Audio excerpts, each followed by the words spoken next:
Right, so now we turn to the first of our properly ethnographic pieces of work on human rights. Reading Lauren Leve's Secularism is a Human Right, Double Binds of Buddhism, Democracy, and Identity in Nepal. And we take that from this book, The Practice of Human Rights, edited by Gooddill and Mary Gooddill, of course, being the same person whose work we read last time. So just to get you oriented, you can see here Nepal appearing just north of India, near Tibet and Bhutan, below China, a landlocked Himalayan nation.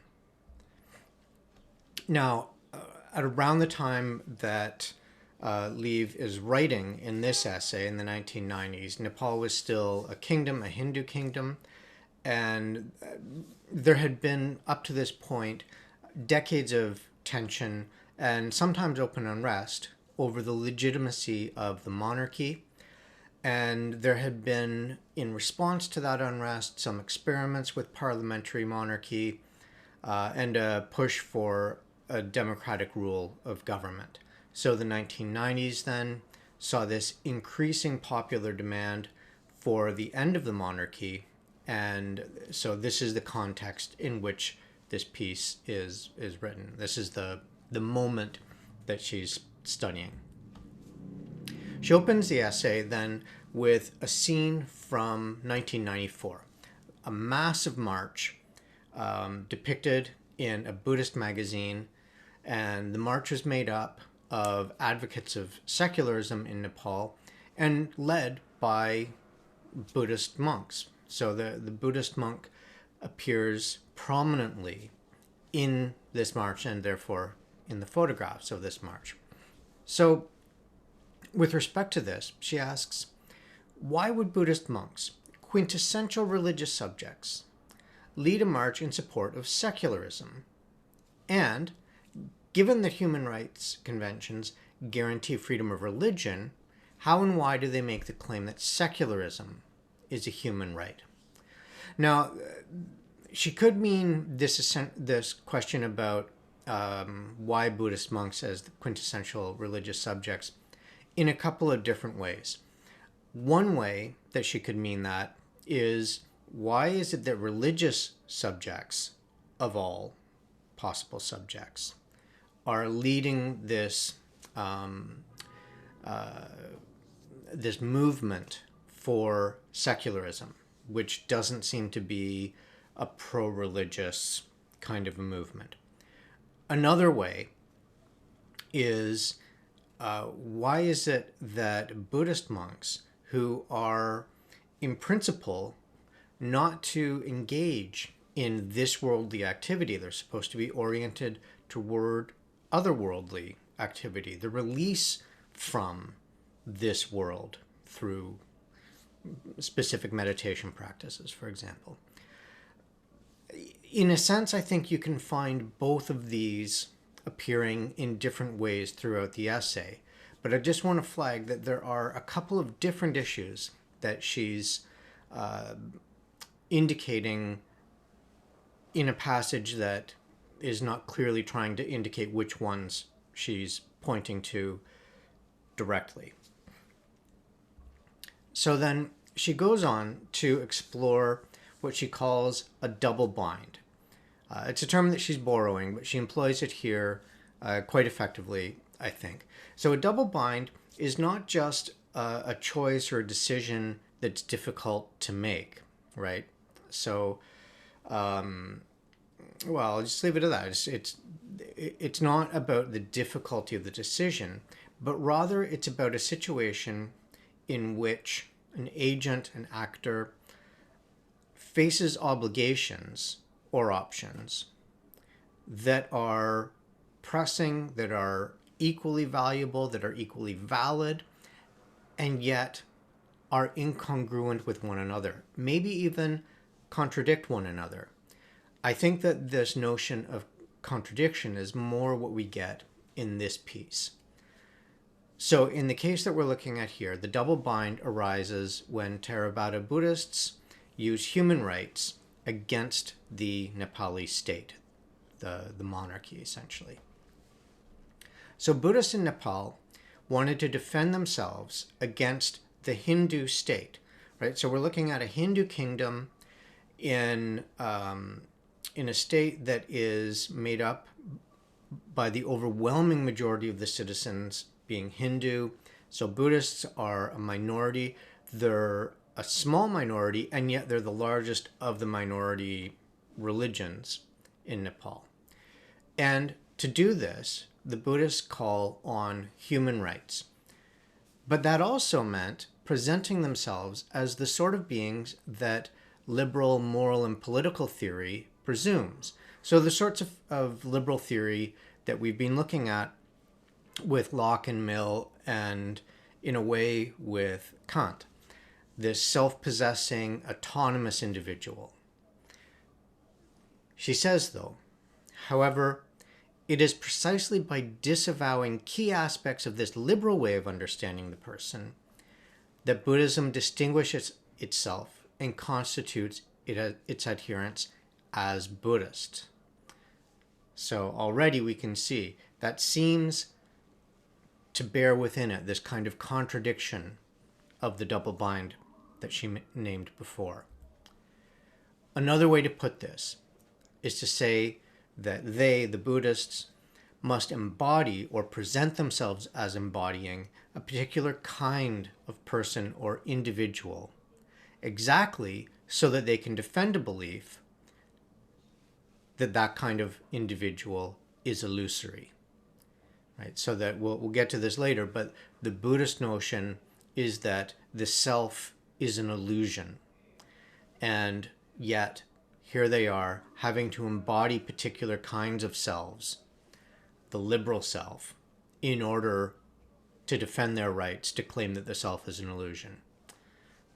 The double bind. So to try and get a slightly clearer handle on this, we can consider the liberal notion of the self as the rights-bearing, self-owning, autonomous individual who makes choices and is responsible for their consequences. And so we see these different streams already having run through Kant with the notion of the autonomous individual, Locke with the self-owning person, also the rights-bearing person, and also with Mill. And so the way that choice and consequence works in some way or another runs through all of their writings. And so we can see then that the self imagined by the Declaration of Human Rights, drawing on these three traditions, Kant, Locke, Mill, seems to have this kind of individual in mind.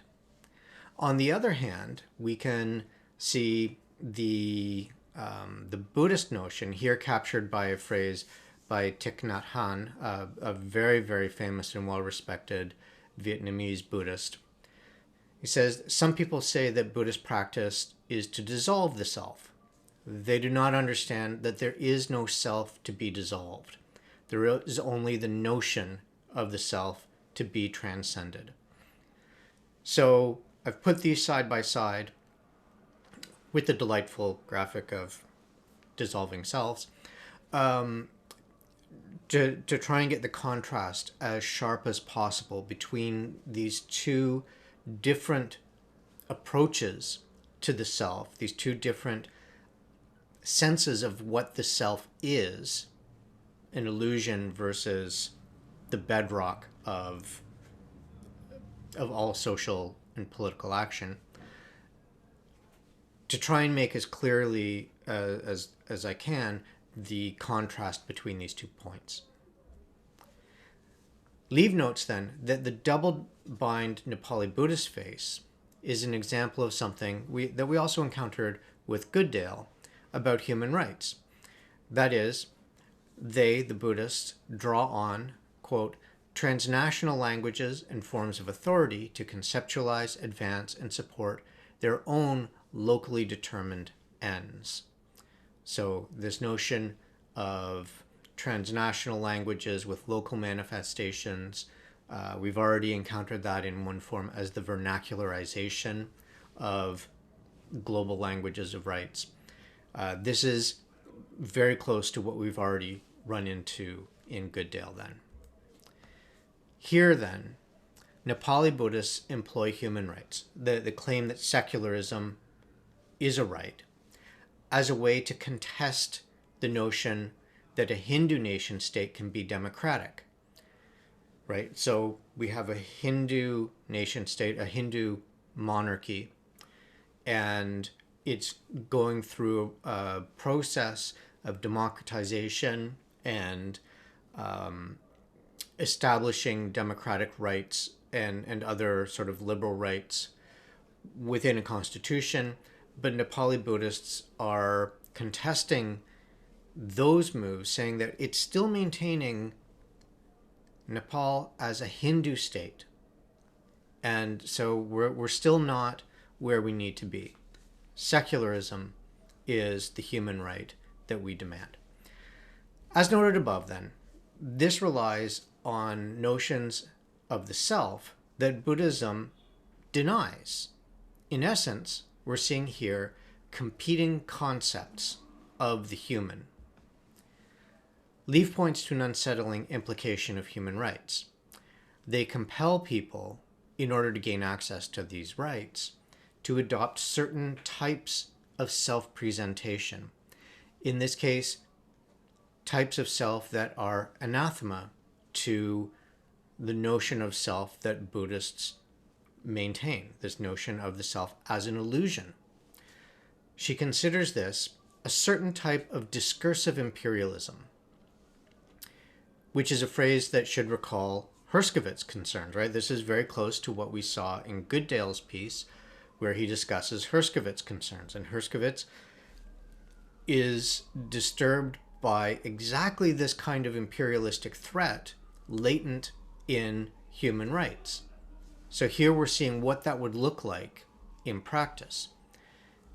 It exerts, this discursive imperialism, a subtle epistemic form of violence on those who would require human rights but do not share its vision of the human. We'll get back in a moment to what epistemic violence entails.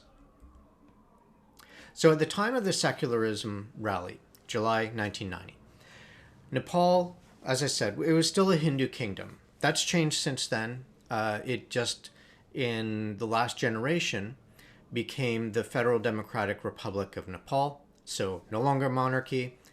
Now it's democratic. It's a republic. And so the monarchy is now a thing of the past. It's part of history, but it's still the part of history that we're looking at for the purposes of this essay. So 1990 saw, in large part, from political protests, so the pressure that political protests put on the monarchical system, we saw the emergence of democratic government. So not democracy full-blown just yet, but movement toward democracy.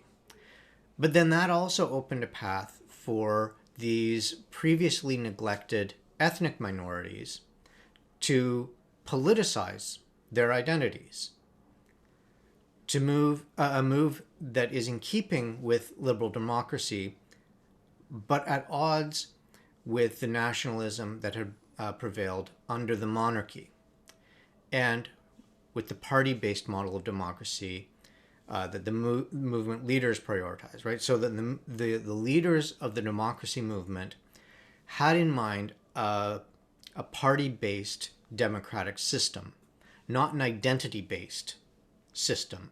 And yet here what we're seeing is the emergence of these previously suppressed identities finding the opportunity to express themselves and to stake their claims behind their identities rather than behind this or that party. So, an unintended consequence. In a way, then, claims to multicultural rights clashed with the new democratic spirit that prioritized party politics and market relations. Further exacerbating these tensions was the fact that many of the concerns around ethnic identity gained expression in terms of religion, so that what could have been, say, an ethnic identity pure and simple that could enjoy any of a range of different religious affiliations became expressed alongside a religion, Buddhism or Islam or any of the variety of other religions that existed then and continue to exist in Nepal.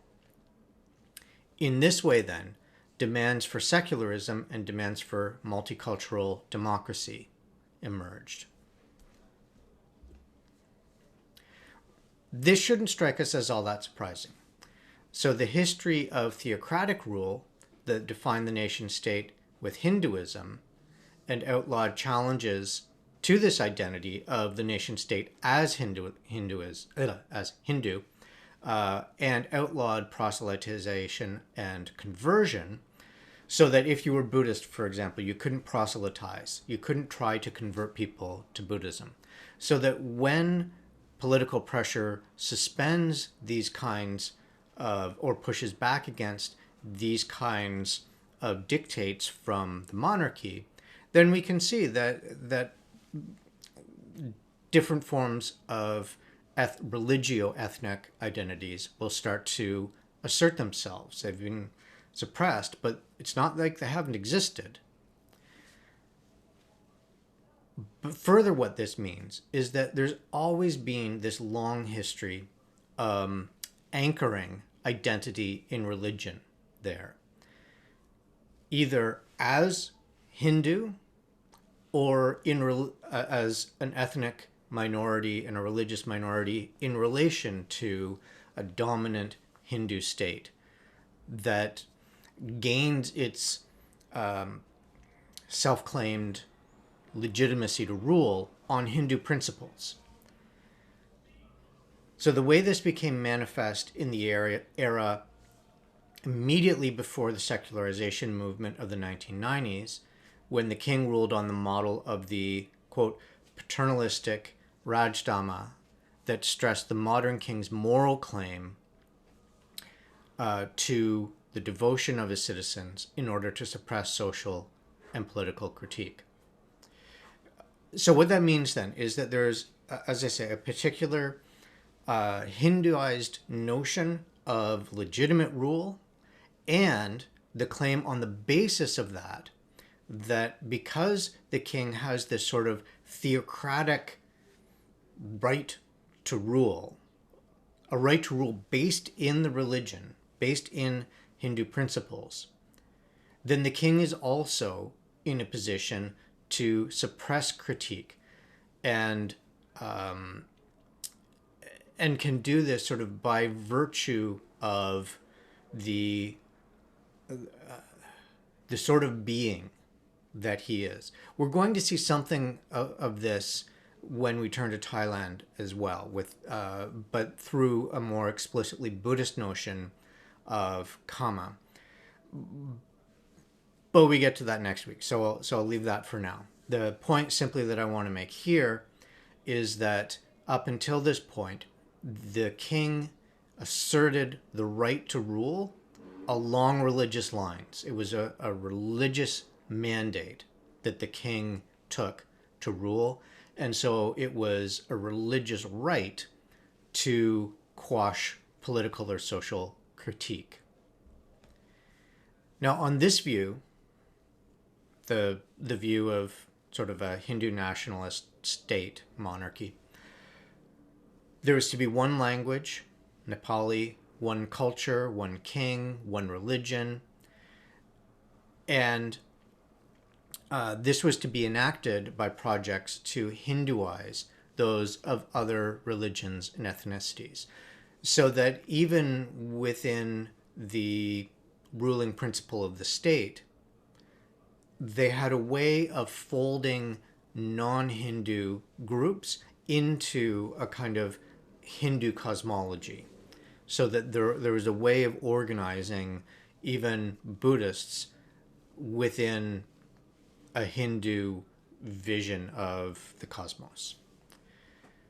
The secularization movement contested these point by point, and it pinned its hopes on democracy to protect cultural and, in fact, religious difference.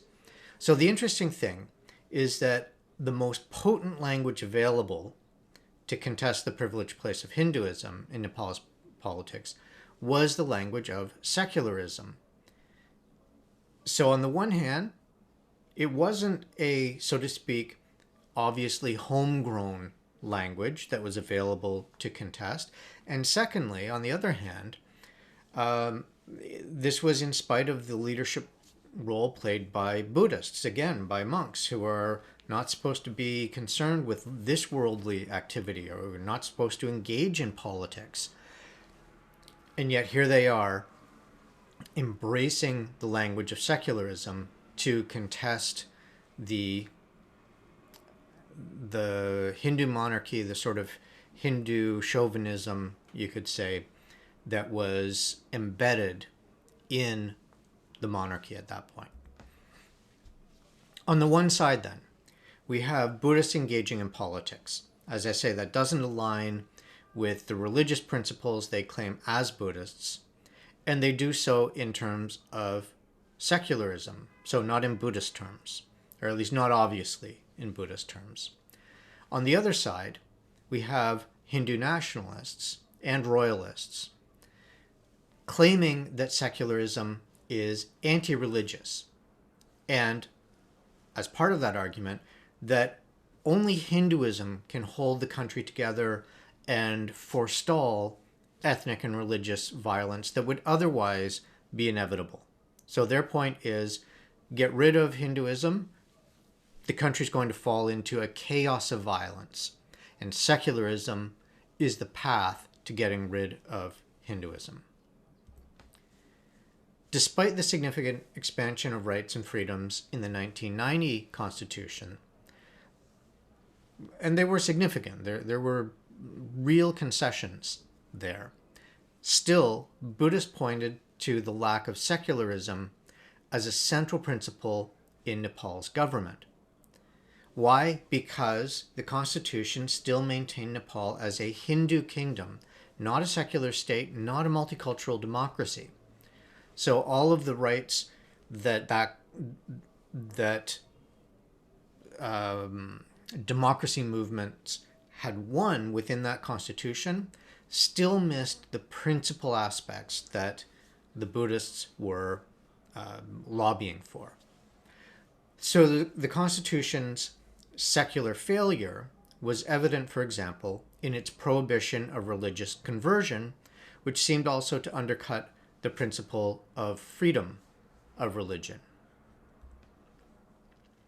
Now, to promote secularism, and to promote it as a human right specifically, required not just the adoption of universal frameworks, but the translation of local imperatives into these universal frameworks. And I would argue the other way around, translating universal frameworks into local imperatives.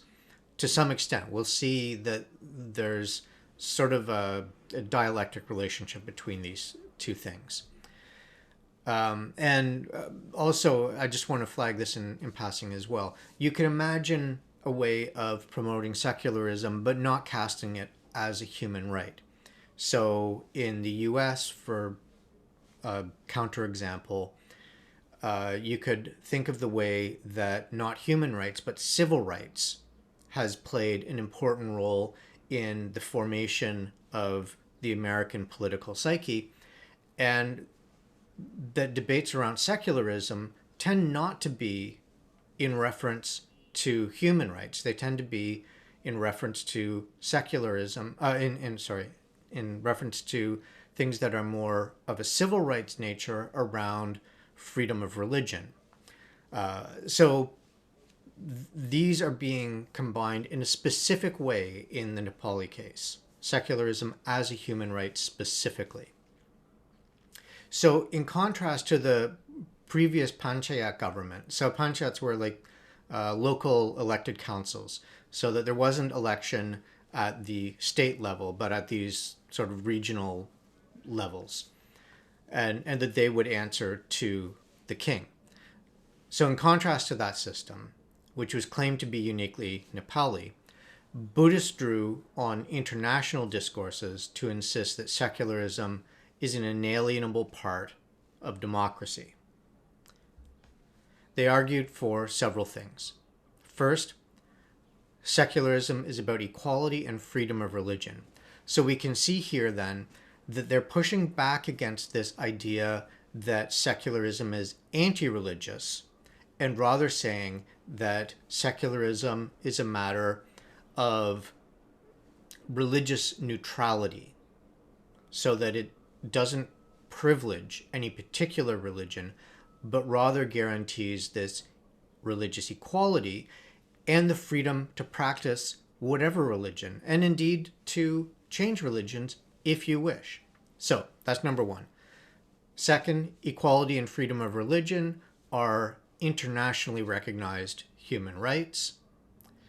Third, human rights are the essence of modern democracy. And fourth, democracy is the only appropriate form of government today. So you can see that these things layer one on top of the other, that they're interconnected in that way. And that argument then unfolded in stages. So it starts by contesting the claim that secularism rejects religiosity, as I was just saying, asserting instead that secularism entails freedom of religion and equality, religious equality. The interesting move then is to defend this in local terms. So as I say, there is a kind of translation not just of local imperatives into the global language of human rights, but the reverse as well, a way of locating these global discourses, these global principles in local terms. So I don't know if I'm pronouncing this correctly, but in the book it has the Nirapeksha Dharma, which is the Nepali translation of secularism, as state neutrality or a lack of bias toward all religions.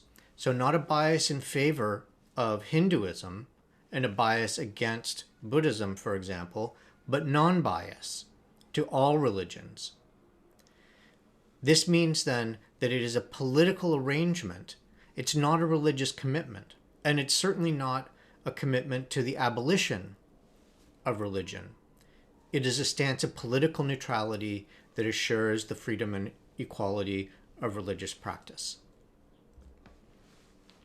Taking secularism to be about democratic practice rather than religious belief, activists next appealed to, quote, the transcendent authority of international conventions to argue that equality and freedom of religion are human rights. Her insertion of transcendent authority here is very interesting and I think intentional, right? Trying to flag that this is that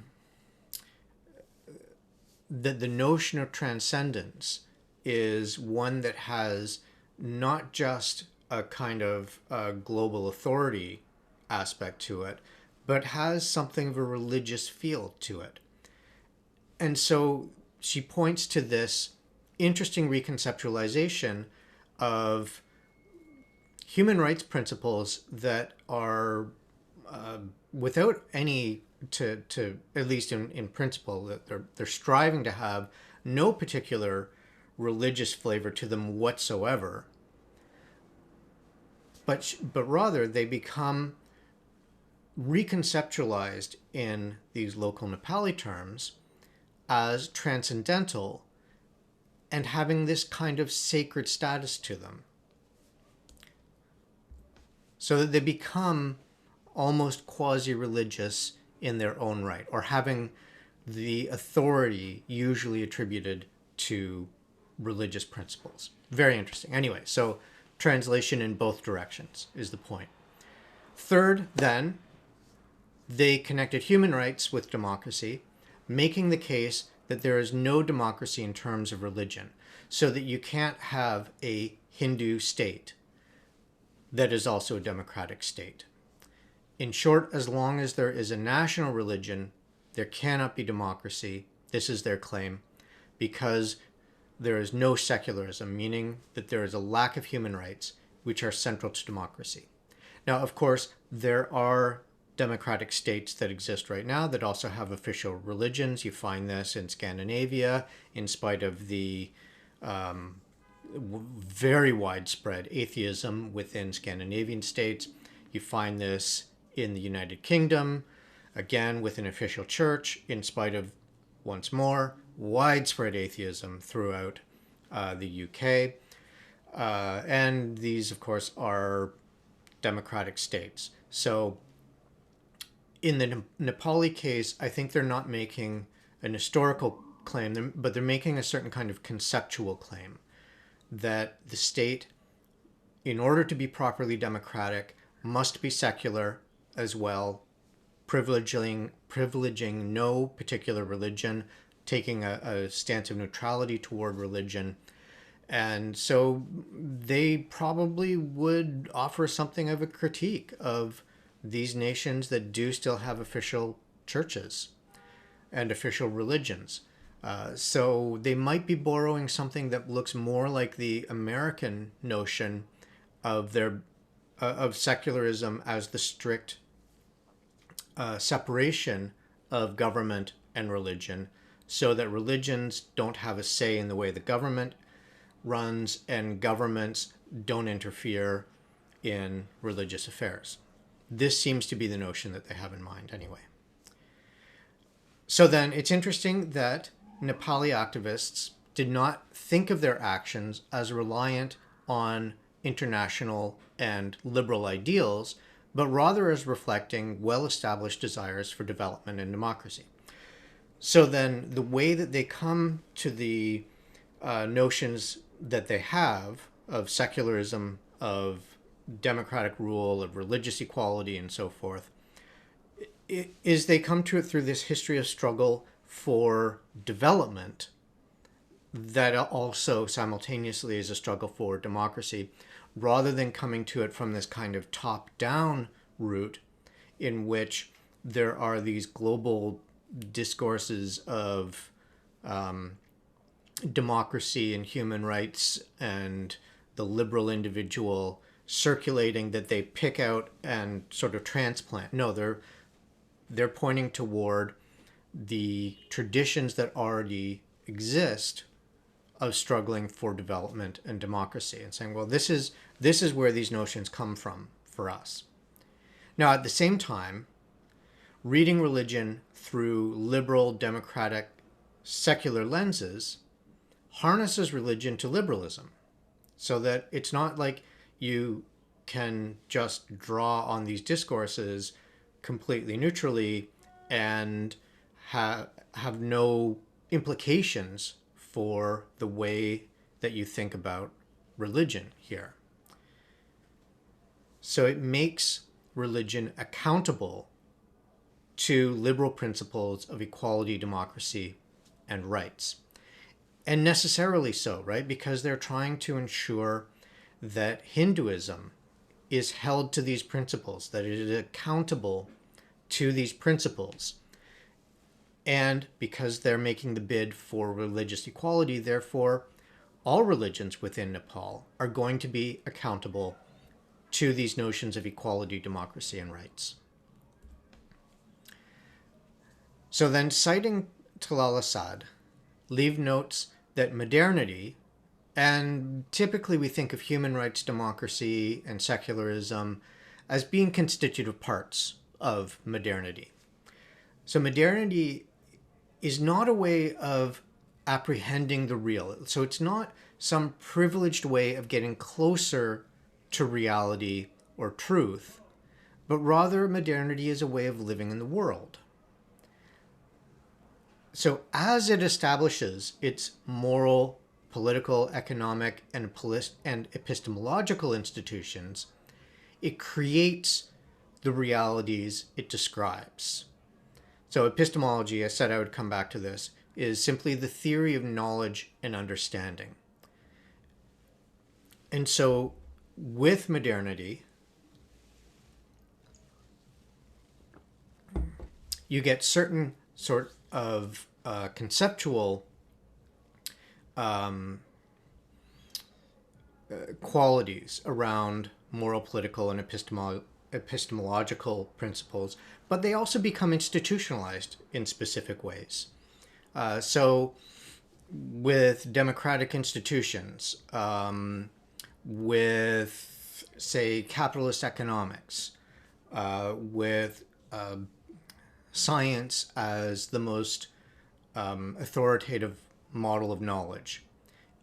And as it institutes these things, it doesn't do that and leave everything just as it was, just with the addition of these modern principles, but rather it creates the reality that it describes as well. So it creates a certain kind of subject or certain kinds of subject. It doesn't leave you free to be the Buddhist that you were before, in other words. It compels you to become a different kind of subject. So then the stakes of adopting the language of democracy, secularism, and human rights in order to institutionalize them, say in the Constitution, may be consequential in completely unexpected ways. Leve considers this in terms of what she calls the identity machine of liberal democracy. Here's how she describes this. It is a particular global cultural imaginary, concretized in a constellation of institutions, ideologies, frameworks, structures, forms of knowledge, and norms that acts in such a way as to establish not only the categories of democratic social identities, but the very ontology that underlies these identifications of itself. So by ontology, she's referring to the science or study of being. So we just had epistemology having to do with knowledge, now ontology having to do with being. That branch of metaphysics concerned with the nature or essence of being or existence. Right? So that when we say that the liberal subject is a certain kind of being, and that Buddhism throws into question that kind of being, the self, those are ontological questions. They come to very different conclusions. And so this notion of ontology is one on which almost her entire description and argument hinges. The identity machine, then, creates certain kinds of subjects. That is, those that liberal democracy and law can recognize and govern. So then we can think of this through Locke, right? Locke produced a description of what another theorist, C.B. Macpherson, has called possessive individualism.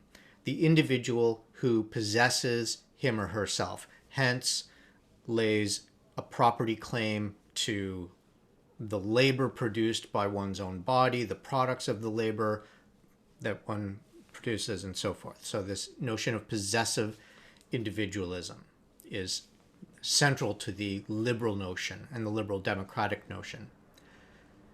So then, because human rights are part of this machine, to be visible to human rights means to be a certain kind of subject. Human rights requires selves in order to claim rights. The Buddhist non-self is not a subject that can claim human rights then. Here is where we encounter the double bind then. She says, when Buddhists insist that national Hinduism violates their human rights to religious equality, they represent themselves as particular types of persons and political subjects. That would be liberal, democratic, secular human rights claiming subjects.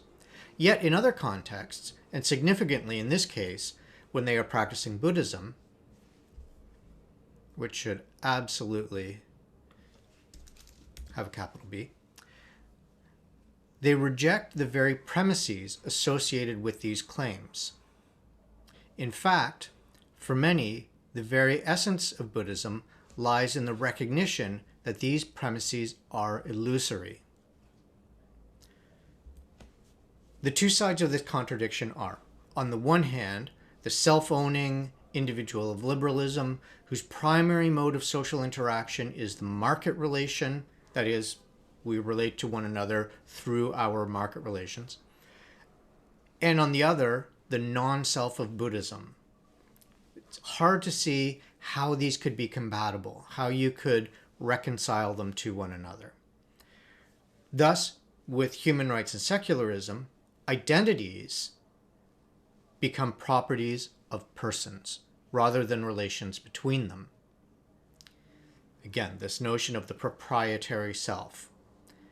The difficulty is that the ontology of identity that Nepali Buddhists employ when demanding human rights, so the possessive individualist ontology of identity, quote, directly contradicts the very commitments and ways of knowing that the same Buddhists declare are precisely the most meaningful in constituting them as Buddhists.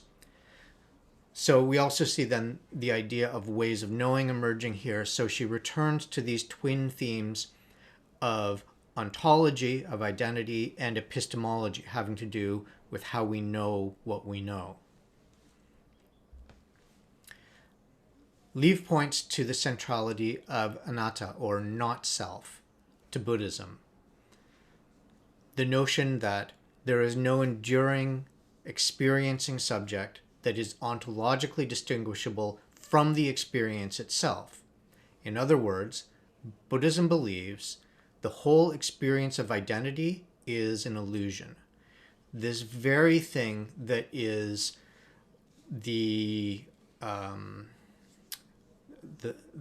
thing that you need to claim human rights, an identity, a self, that is the very thing that Buddhism claims to be an illusion. Hence the irony of relying on that self to defend your right to deny that it exists at all. Much of the work of Buddhist meditation is organized around relinquishing this self-attachment. Self-attachment and attachment more broadly being the principal sources of suffering in Buddhist thinking. So exactly the rights-claiming self of human rights is what Buddhism calls illusory. What basis then could there be for relying on human rights to defend the Buddhist non-self? Leve seems skeptical that there can be a reconciliation between these ontologies, suggesting instead that there may be a profound, if subtle, violence in compelling Buddhists to adopt possessive individualism in order to claim human rights, one of the very few ways that they can defend themselves from the Hindu nationalism of the royalist movement in Nepal. Now, curiously, she does note that those involved in the secularism movement don't seem troubled by this at all. They seem able to live with these competing, irreconcilable demands. The Buddhist demands for non-self and the liberal demands for a coherent self-proprietary self. Self-proprietary self? Anyway, you get the point, I think. So there are some questions that remain. How should we think about this sort of jockeying of competing concepts? Does the comfort that these Buddhists have tell us that we shouldn't be concerned about this, that there is nothing here to be concerned about? Does it suggest that there's not a real problem, that the ontological and epistemic violence that she's pointing toward, this sort of imperialism of human rights, is not a real issue? Or does it reflect a danger for those who might put human rights to use without acknowledging the potential harms, so that they wind up making commitments without fully appreciating the unintended consequences of making those commitments down the road? These are open questions. Leve does not, it's not the purpose of her paper to try and answer them, but rather simply to raise this kind of conundrum, the double bind, to demonstrate a particular hard to see aspect of human rights until you look at the way that it arises in these local contexts. So that's it for this piece. We'll take a look at a different way that human rights has related to Buddhism, or Buddhism to human rights, when we turn next week to the example of Thailand. Thank you.